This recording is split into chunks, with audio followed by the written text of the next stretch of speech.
Bueno, vamos a insistir nuevamente con Pedro Piedradita Bustamante, así de pronto se ve mejor. Pedro, hola, bienvenido. Hola, bueno, buenos días, Roger, a la mesa de trabajo. Ahí hice un ajuste, yo creo que ya se está viendo mejor. Ahí mejoró, está algo difuso, como que estuviera detrás de una cortina, hay un velo, pero bueno, ¿qué será lo que pasa, hombre? No, yo Está creo que desde... es la cámara, defectuosa la cámara. Sí, qué vaina, hombre. Bueno, listo. Pero usted entró y volvió a salir, Pedro. Sí, sí, Bueno. Bueno, démoslo así, vamos con las imágenes que vamos a tener en cuenta, vamos pintando la entrevista. Bueno, bienvenido, hombre, muchas gracias, politólogo Pedro Bustamante. ¿Ese Piedradita Bustamante es pegado con un guión o es así? no, es separadito, sino Es que separado. sí, Bien. Piedradita Bustamante. Bueno, muy bien, muy bien. Por aquí estaba leyendo yo su hoja de vida y lo vi pegado y me pareció como raro. Politólogo de la Universidad Pontificia Bolivariana de Medellín, magíster en Seguridad y Defensa por la ESDEC de Bogotá. ¿Qué es la ESDEC, Pedro? La SDG es la Escuela Superior de Guerras, es la Universidad de Altos Estudios de, de las Fuerzas Militares de Colombia. Wow. Muy bien, doctor en Derecho Internacional por la UAX Universidad. ¿Qué es UAX? Universidad Alfonso X el Sabio de Madrid. Alfonso X el Sabio de Madrid. Y es profesor actualmente e investigador del Grupo de Estudios Internacionales del Tecnológico de Antioquia. Qué bien, hombre, el TDA, institución universitaria. Bueno, oiga, Pedro, hemos estado hablando mucho de política, obviamente, por lo acontecido en torno a Miguel Uribe Turbay. Y hemos llegado hoy a una conclusión, nosotros, y usted que es el politólogo y el experto, pues nos ayudará a entenderlo así o de otra manera.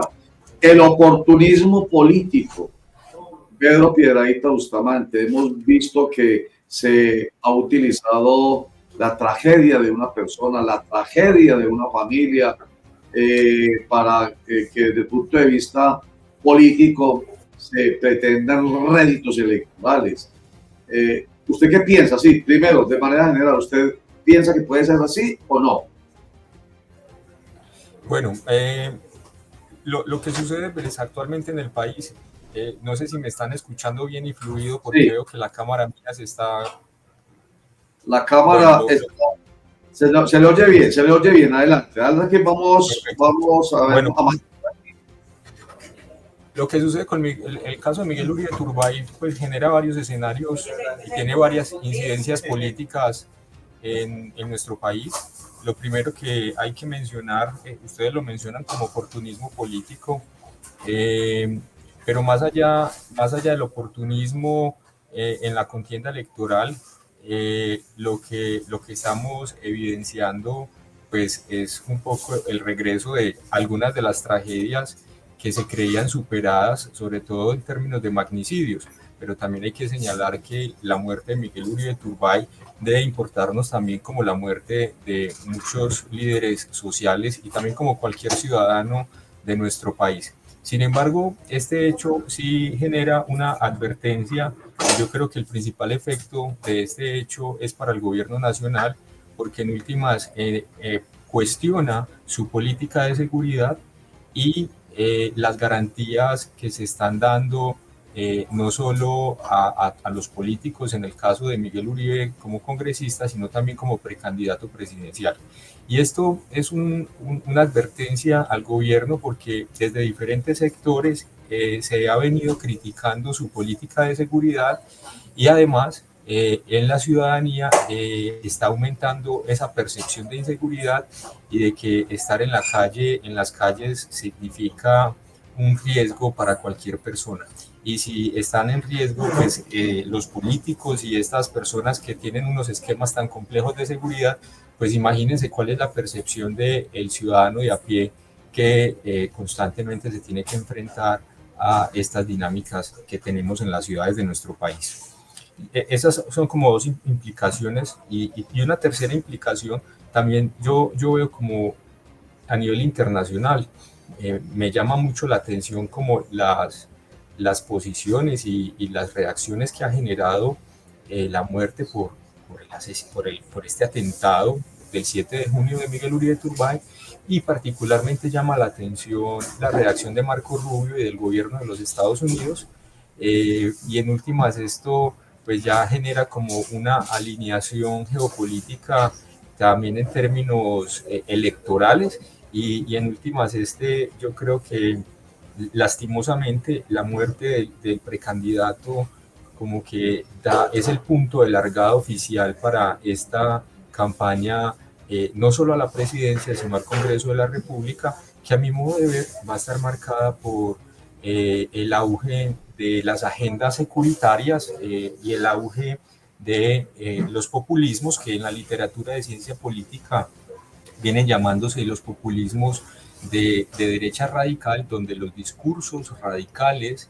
en contra de los generadores de violencia, en contra de grupos criminales, va a ir en aumento, y esto sin duda va a tener una implicación directa a las políticas de paz que en los últimos 12 años están tratándose de implementar en Colombia.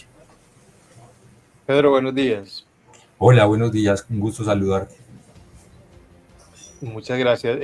Pedro, sobre el tema de lo que ha generado la muerte de Miguel Uribe, el atentado inicialmente y la muerte, y sobre todo desde el exterior lo hemos visto las reacciones. Y hace rato hablábamos de señalamientos que se le han hecho al gobierno de ser responsable de una u otra manera de que esto ocurriera. Usted habla del tema de seguridad, pero otros hacen señalamientos directos y responsabilizan al gobierno de este crimen. Pero al ver lo que está usted diciendo, le conviene menos al gobierno nacional y al presidente un asunto de estos que a los que están al otro lado, porque el cuestionar la seguridad, cuestionar las políticas del gobierno, las críticas desde el exterior, es decir, sin hacer acusaciones, por supuesto, simplemente en últimas termina beneficiando más a los que critican al gobierno que al mismo gobierno una cosa de estas. Así es, Germán. Yo creo que el primer efecto es para el gobierno nacional, pero también hay que señalar que esto también es un golpe muy fuerte para todos los grupos políticos de derecha en nuestro país, particularmente para el Partido Centro Democrático.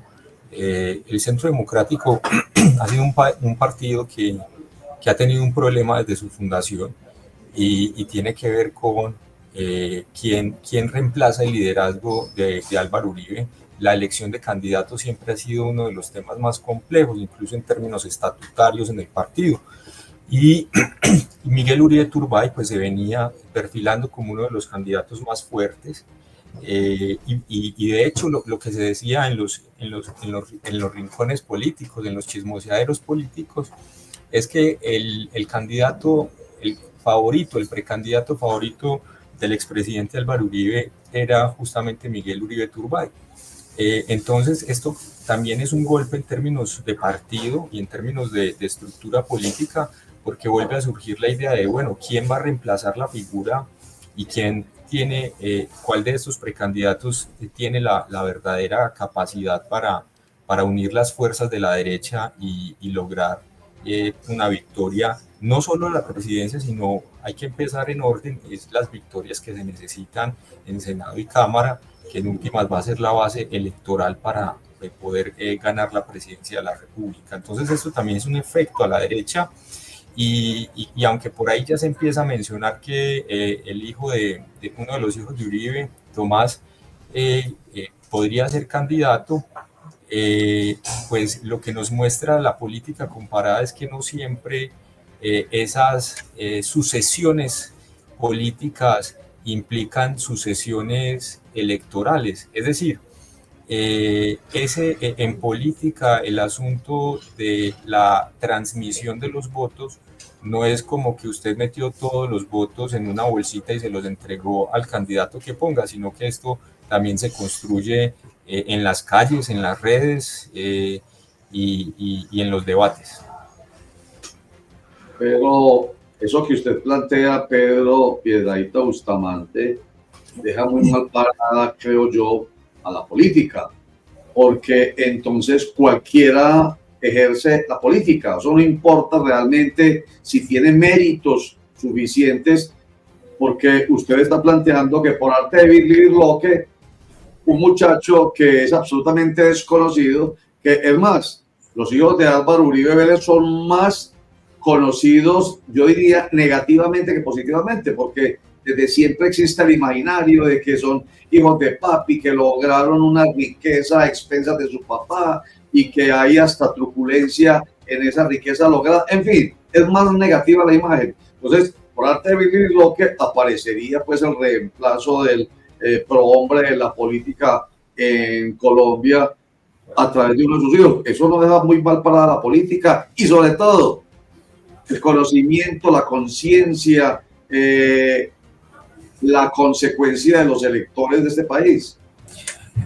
Roger, el punto que tú planteas, yo recuerdo que por allá en 2018 me invitabas a otro programa y lo planteábamos.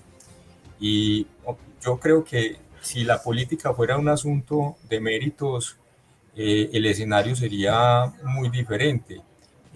La regla general es que los políticos, y como es regla general, pues tiene sus excepciones, pero quien ingresa a la política no necesariamente tiene los méritos para hacerlo en términos de sus capacidades profesionales, cognitivas, sino que la política depende de qué tan bueno es usted consiguiendo votos. Por eso hay un autor que planteaba, Max Weber planteaba hace muchos años, que la política, en últimas, quien ingresa a la política pacta con poderes diabólicos, a propósito de lo que estaban conversando hace un momento con Mauricio. Y en esos poderes diabólicos, quien ingresa a la política quiere tres cosas siempre: quiere tener el poder, mantener el poder y transferir el poder. Por eso la política, yo recuerdo un político fugaz que tuvo esta ciudad, que él decía que en última la política se hace es con votos. Si usted quiere tener poder político necesita votos.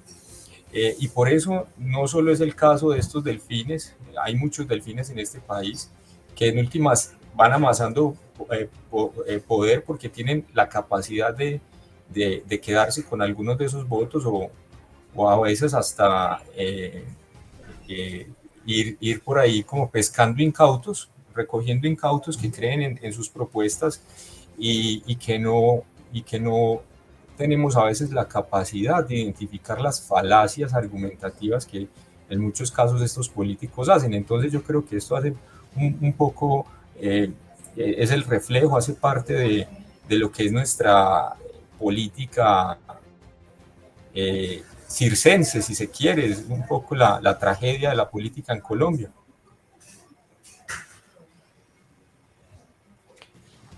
Pedro, volviendo un poquito al tema del oportunismo sobre la muerte de Miguel Uribe, ¿qué opina usted de las personas que antes, cuando él estaba, digamos que punteando las encuestas, lo atacaban, lo señalaban, lo acusaban de manipular encuestas, de pagar, de tener una cantidad de dinero para eso, de ser un recién aparecido en el Centro Democrático y no merecer el lugar que estaba obteniendo en las encuestas?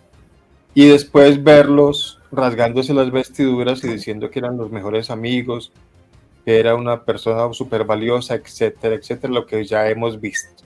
¿Qué decir? Mire, un amigo político, también otro de esos políticos fugaces de esta ciudad, me decía: mire Pedro, en Colombia hay un dicho de que la ropa sucia se lava en casa, pero en la política la ropa no se lava. Entonces, lo que sucede muchas veces, eso hace parte del oportunismo. En últimas, ellos son amigos. Todos los del Centro Democrático se conocen, algunos tienen diferencias entre ellos, normal, como en cualquier agrupación política. Pero cuando ellos les dicen que son precandidatos, pues van a toda. Y si pueden descalificar al otro o decir que está manipulando encuestas, lo hacen. aunque de fondo yo creo que nunca van a pelear. Entonces, eso hace parte un poco de esas estrategias sucias que no solo aparecen en la campaña entre un bando y el otro, sino al interior. Eso se llama el faccionalismo. Al interior de los partidos políticos hay facciones y ese faccionalismo pues hace que los partidos también generen fragmentaciones, aunque al final del día, si el partido se queda con el poder, en este caso si el Centro Democrático se queda con el poder, pues todas estas facciones van a tener una representación y unas cuotas específicas en la estructura. Todos ganan. Así es. Gana uno, ganan todos, no importa que sea de una facción distinta a la otra. Pero en todo caso, yo voy a volver con un tema que para mí es recurrente. Pues mire, usted se fue hasta 2018 y yo vengo desde mucho más allá de 2018 insistiendo en el tema de quién realmente es capaz de gobernar un país. No es supuestamente la gente que realmente sabe, no es acaso el gobierno de los mejores. Hoy hablábamos incluso de oclocracia versus democracia y recordábamos a Platón y recordábamos a los griegos diciendo que ni siquiera la democracia era el sistema político ideal, porque el pueblo no sabe, el pueblo no es de los buenos para gobernar, y parece que eso se sigue cumpliendo hoy, siglos después. Ni siquiera, vuelvo a decir, el pueblo, que es el que vota hoy, porque como no tiene conciencia, como que no realmente se deja manipular de quienes sí saben manejar aquello de conseguir votos, entonces el astuto es el que sabe hacer eso y el pueblo no, el pueblo es ignorante. Entonces yo sigo insistiendo en ello, Pedro, no va a haber entonces la posibilidad de que quien decide, que es el pueblo que vota, escoja los mejores. Se va a dejar engañar entonces permanentemente de aquel que es un experto consiguiendo votos, así no tenga méritos.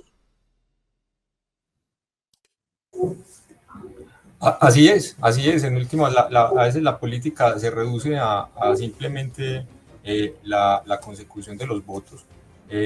Un amigo nuestro, en algún momento, haciendo una crítica a uno de los gobernantes que hemos tenido en esta ciudad, decía que a veces tenemos unos gobernantes como los chicos populares del colegio, que son muy populares, son los que más novios tienen o novias y les gusta, y es el popular y hace deportes y es el chabacán del colegio, pero al final pierde todas las materias.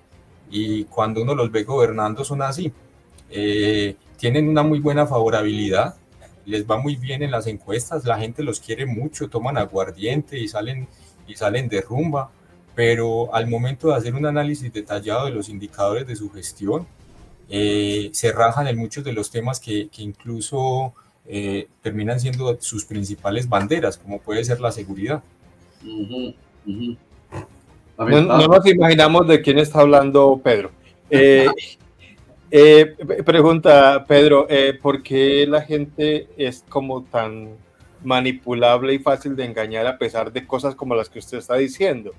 Hemos visto a lo largo de toda la historia cosas que no deberían suceder en un país como este, experiencias de políticos, no solamente presidentes, sino alcaldes, gobernadores, concejales, congresistas, que incumplen lo que prometen y parece que a la gente eso poco le importara. ¿Qué es lo que pasa? Sabemos que falta cultura política, pero ¿qué pasa dentro de la cabeza del elector? Sí, mira, el asunto lo explican muy bien los expertos en comunicación política, y es que la política, aunque tiene una pretensión y un ideal de racionalidad, la política como proceso es muy emocional, es mayoritariamente emocional.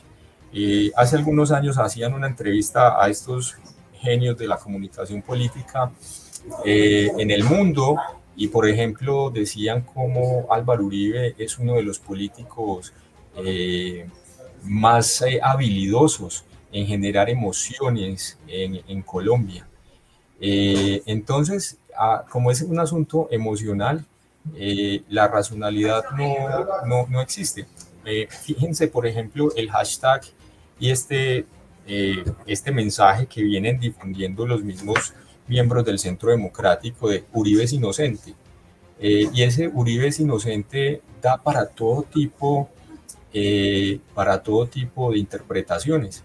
Y a veces la pregunta que uno se debería hacer es, bueno, la gente tiene claro en qué consistió el proceso, y hay un montón de desinformación. Entonces, en últimas, ese tipo de mensajes lo que hace es crear unas líneas divisorias en la sociedad, unas líneas divisorias nosotros, ellos, los que estamos en un lado y los que estamos en otro lado, y eso genera pues lo que tanto se viene mencionando en nuestro país en los últimos años, y es la polarización política, que en estricto sentido la polarización pues no está mal, nos la están vendiendo como un asunto negativo. Las democracias necesitan de la polarización porque en últimas una democracia está basada en el conflicto y en la diferencia de las ideas. El problema, lamentablemente, como vivimos en nuestro país, el problema es cuando esa polarización termina resolviéndose a través de la muerte y de las armas.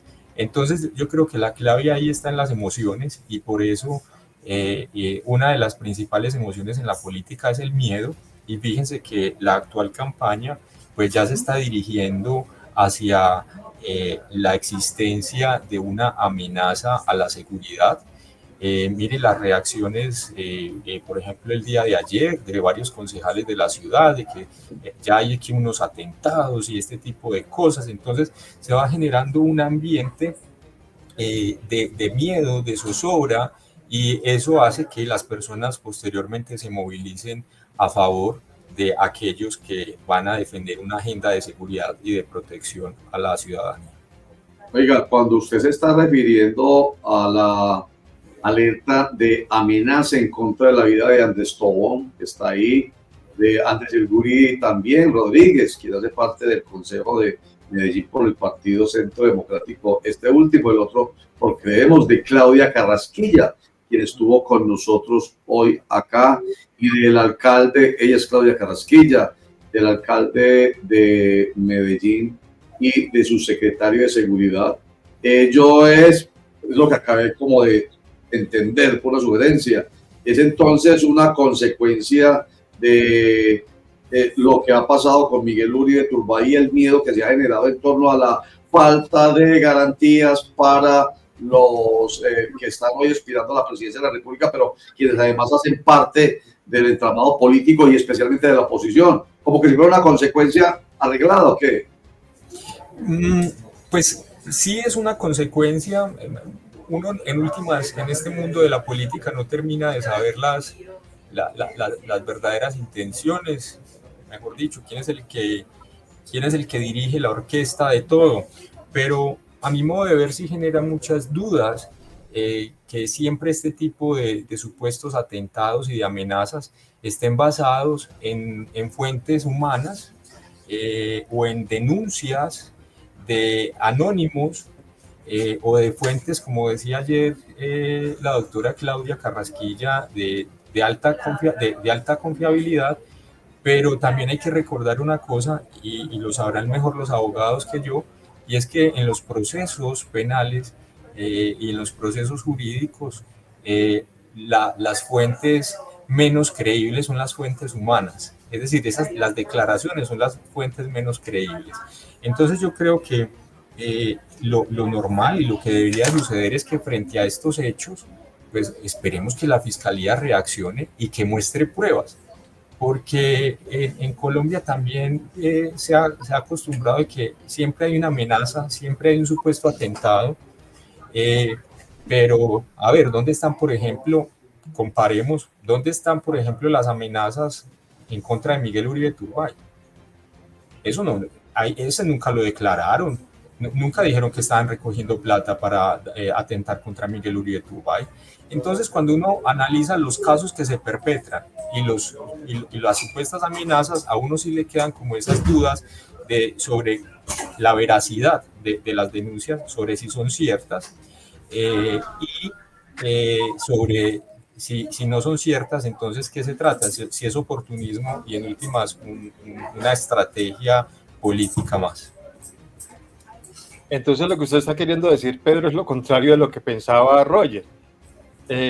Las amenazas no vienen como consecuencia de los problemas o lo que pasó con Miguel Uribe, sino que al contrario, o sea, se puede estar aprovechando el clima de inseguridad para, bueno, no vamos a lanzar acusaciones, por supuesto, eso queda claro, pero aparecerán muchas amenazas más en el largo de la campaña contra uno u otro candidato, porque es que ser amenazado o hasta un atentado sirve para conseguir votos, y hay que recordar casos en Colombia y también en otros países. Mire Trump, en los atentados que le rozaron la oreja y ahí está otra vez de presidente. A Bolsonaro en Brasil le pegaron una puñalada en una manifestación que no fue letal y logró la presidencia, y esas cosas como que ayudan a generar solidaridad. Entonces las amenazas podrían ser utilizadas, fabricadas para obtener réditos políticos.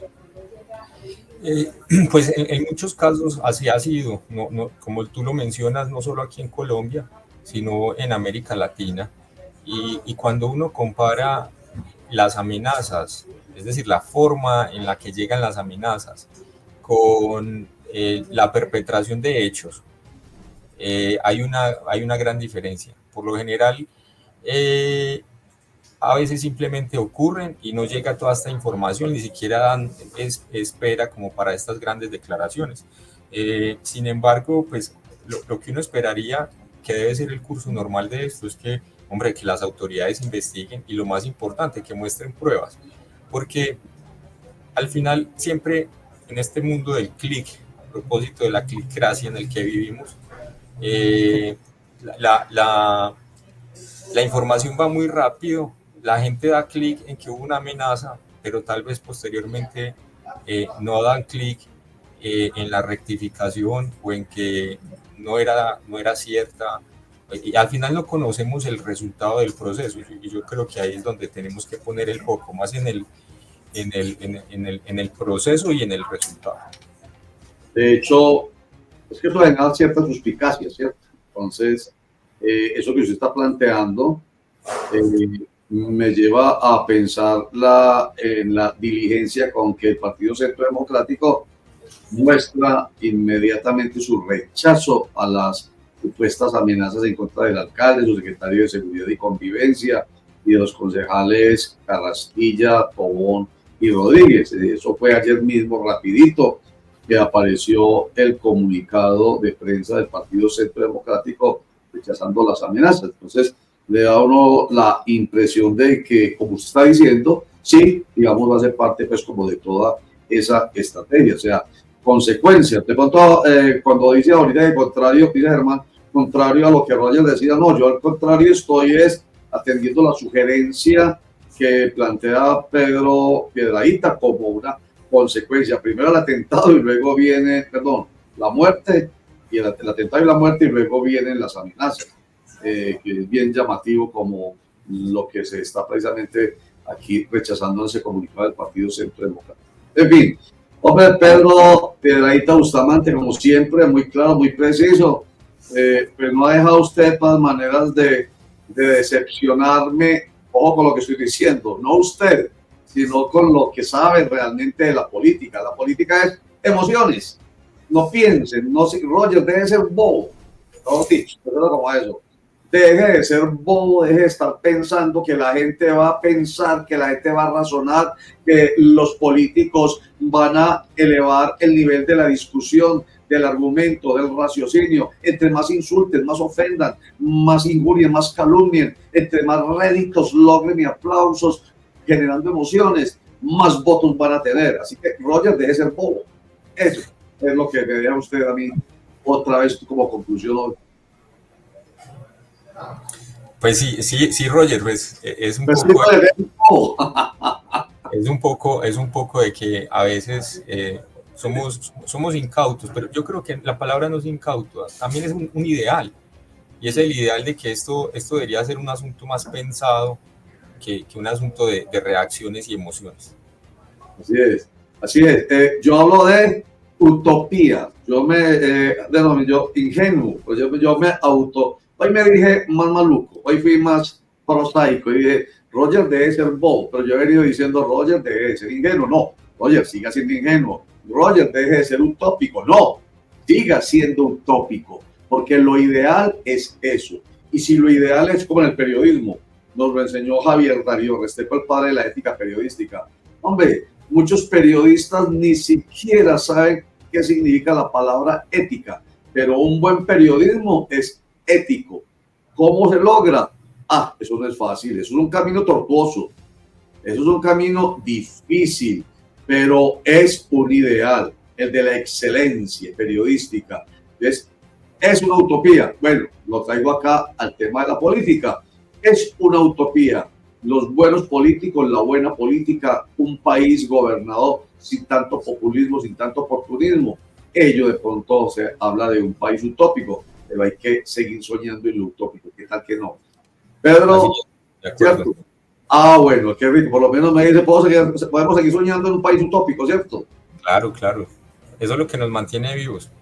Eso es lo que nos mantiene vivos, con ganas y haciendo este tipo de trabajo periodístico, invitando a personas como usted que nos ayudan a pensar. Mucha gente hoy se habrá pellizcado sin instante. A ver qué dice Juan. Juan ahorita habló, permítanos, Pedro, que es que nuestro internauta, incluso me quedó ahorita un comentario de alguien, si José lo tiene, por ahí me lo pasa, en la entrevista que teníamos hace un instante, y no leímos el comentario de una internauta que no se me perdió. Bueno, dice Juan, si Colombia se uniera y no se mataran entre sí, el de una barra de fútbol contra el otro, maravilloso símil, Juan, gracias, un partido político con el de otro pensamiento, una banda contra la otra, si Colombia se uniera, sería potencia. Eso es un pensamiento utópico, ¿no? El de Juan o Pedro, ¿cierto? Sí, yo creo que ahí es donde recordamos que la sociedad vive del conflicto, pero no hemos aprendido a tramitar esos conflictos, en que usted y yo podemos pensar diferente y igual podemos ser amigos y tomar café. El asunto en Colombia es que se generan unas tensiones y unas enemistades y lo más grave, por política. Por política. Uno no debería estar peleando por política. Sí. Pero bueno, yo creo que eso hace parte de nuestra tragedia nacional. Sí, cuando dice Colombia está en guerra, una guerra que nunca se ha detenido, estamos repitiendo ciclos de patria boba. Ajá, qué bien, maravilloso. Es que ahorita además conversando con Mauricio, antes hoy conversamos con Claudia, con Mauricio, y nos hablaba de algo, nosotros nos hemos ido hasta 1810, recordando la patria boba, entre 1810 y 1816, a propósito del 7 de agosto, 7 de agosto de 1819, cuando realmente se habla de independencia, pero durante todo ese periodo, una patria boba, porque entre nosotros mismos confrontados, y no ha terminado la patria boba. Y ahorita lo recordaba Mauricio Montoya, un comentario de Laureano Gómez, hablando de acabar con los otros, matar a los otros, y toca, decía él, refiriéndose a los liberales. Pero nos recordaba Javier que el monseñor Builes decía, matar liberales no es pecado. Entonces, de verdad, vivimos circulando en una patria boba, hemos dicho, tonta del todo. Yo, hermano. Roger, y mire, para no ir muy lejos, a propósito de lo que usted está mencionando, lo estamos viendo ahora, Pedro. ¿No apareció por ahí un candidato o precandidato diciendo que había que destripar a la gente de izquierda? Esa idea de que no solamente no estamos de acuerdo, sino que queremos eliminar al otro a como dé lugar, porque es que no puede compartir espacio conmigo, porque yo soy el que tengo la razón. Esos son mensajes bastante peligrosos, preocupantes, que confirman lo que usted dice. Nos matamos por política cuando podemos simplemente vivir juntos así no estemos de acuerdo. Pedro. Mire, pero a eso hay que agregarle un asunto adicional, y es una tendencia internacional. Cuando yo escucho ese tipo de declaraciones aquí en Colombia, yo creo que son unos tristes remedios de Milei o de Nayib Bukele en El Salvador. Son exactamente, o sea, es que ni siquiera hay imaginación para proponer una nueva campaña. es copiar y pegar las frases y los discursos de Bukele o de Milei en Argentina y traerlo. Milei se hizo famoso porque decía que el sector de izquierda era una mierda. Y los entrevistadores le decían, pero usted cómo se va a referir hacia las personas, y él insistía, es una mierda. Estos días salía un estudio que de hecho mostraba cómo ese tono de Milei incluso estaba generando insatisfacción en Argentina porque es grotesco, es vulgar, y yo lo que veo en Colombia es que aquí queremos como que tener el remedio como nuestra versión tropical de estos personajes. Está, ahí. Estamos hablando de Abelardo de la Espriella. Y Milei hablaba hoy, el día de los zurdos, precisamente, pero de los zurdos de los que escriben con la mano izquierda, decía zurdos de mierda. Bueno, y Juan terminaba diciendo que la razón de todo esto es algo muy sencillo: ambición, poder y ambición. Lo decía usted ahorita: mantener el poder, lograr el poder, mantener el poder y transferir el poder. Transferir, así es. Bueno, gracias Pedro por haber estado con nosotros. Pedro Piedrahita Bustamante, politólogo y un montón de cargos y de ejercicio académico más, que lo hace muy valioso. Gracias Pedro. Gracias a ustedes, un saludo muy especial para todos y hasta una próxima oportunidad. Hasta una próxima oportunidad que lo vamos a invitar para que lo tengamos con una imagen mucho más clara. Pero prometo que me consigo una mejor cámara. Eso, pero su claridad mental hizo posible que lo viéramos mejor. Muchas gracias. Gracias, un abrazo. Muy amable. Bueno, Germán, días de reflexión, no dejamos de reflexionar, ¿cierto? Pero de eso se trata. Si gente como Juano, mire, con mucha gente. Yo no sé si el cuento por allá, el comentario que hizo una dama ahorita, es que no me acuerdo, mientras estábamos hablando, uno ve con el rabillo del ojo en la pantalla y cuando ya iba a mencionar el comentario se fue. Pero mire usted, Germán, estas reflexiones dan para que muchos se la curan y digamos, no, es que yo no puedo ser de ese montón que se deja engañar tan fácilmente. La masa que no piensa, la masa que se deja manipular, que se deja llevar, que escucha solamente al líder. Mire, por ahí me encontraba un video de Pérez Reverte que decía que los malos no son los peligrosos, sino los idiotas, los tontos. Porque el malo convence al tonto y entonces ya no es un malo, sino que son millones de malos que convenció un malo.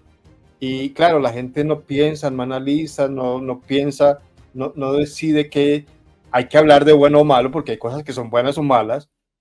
Hacer el bien está bien y hacer el mal está mal, eso lo tenemos que tener claro, sin meternos en temas religiosos ni nada. Simplemente a veces nos dejamos llevar y hacemos cosas que sabemos que no se deberían hacer, pero simplemente es que yo pertenezco a este grupo, a esta ideología, y no me importa lo que el otro piense, porque así no esté de acuerdo en el fondo, yo tengo que hacer lo que me dicen que tengo que hacer. Recuérdese de esa frase: el malo no es el malo, los malos son los idiotas y los tontos que se dejan convencer por el malo. Bueno, ¿de quién es la frase? Del señor Arturo Pérez Reverte, creo que se llama él. Pues me la pasa, porque es de esas frases que yo retomo en esta campaña. Usted lo sabe, Germán, ustedes lo saben, amables internautas, televidentes y lectores. Es una insistencia en una campaña en ustedes que sí son informados, inteligentes, interesantes y calificados, no hagan parte de esa masa estúpida, esa masa idiota, esa masa ignorante, que suena muy feo, estúpida, ignorante, idiota, pero es lo que dicen incluso los grandes teóricos, ¿cierto? Los grandes analistas, la gente que realmente sabe de filosofía y dice, es que no podemos ser tan tontos. Entonces, suena muy maluco, de verdad, suena agresivo, pero eso somos. Entonces, yo no quiero ser parte de ese grupo. ¿De cuál grupo quiere ser parte usted? Vamos a pelear, hablando de lo que decía Juan ahorita. Somos un grupo político, ¿cómo se llama esto? Una barra de fútbol. Y equivoqué, ¿para dónde van? Vamos a pelear con los del otro color, los del color de la camiseta de otro color. Bueno, ¿por qué? Yo no sé, pero vamos a pelear. Y van y se arman sin saber realmente por qué. Muy bien, el último comentario de María Eugenia. lo leo rápidamente. Ahí, antes de irnos, a la 1, a las 2 y a las 3, estaba en pantalla diciendo que Colombia está de luto, no solamente pues por la muerte de Miguel Uribe Turbay, o por la muerte de mucha gente hoy en día, la muerte de ese jovencito de 19 años allá en Itagüí, apuñalado en el cuello por un señor de 70 años, habitante de calle, que porque no le dio una moneda. Todos los días hay lutos en nuestras familias. Hay lutos, dice ella, en Colombia, porque no puede olvidarse gente como Garzón, Jaime Garzón, que está cumpliendo años de asesinado. ¿Cuántos años? Y es un muerto inmortal. De verdad que sí. Usted mira, recuerda a Jaime Garzón con su humor así ácido, dice, uy, qué capacidad de discernimiento sobre lo que es nuestro país, o era nuestro país, pero sigue siendo nuestro país. Garzón todavía sigue vivo.